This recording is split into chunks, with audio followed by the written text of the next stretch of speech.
حدیث نبوی۔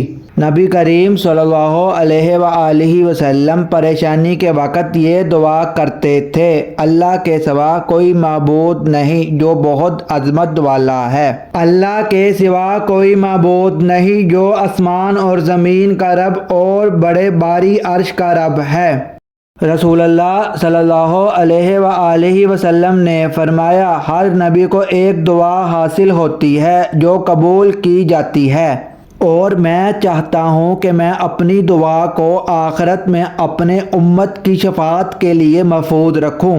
میں نے رسول صلی اللہ علیہ وآلہ وسلم سے سنا، حضرت صلی اللہ علیہ وآلہ وسلم نے فرمایا کہ اللہ کی قسم میں دن میں 70 مرتبہ سے زیادہ اللہ سے استغفار اور اس سے توبہ کرتا ہوں، اور آپ لوگ بھی کیا کرو۔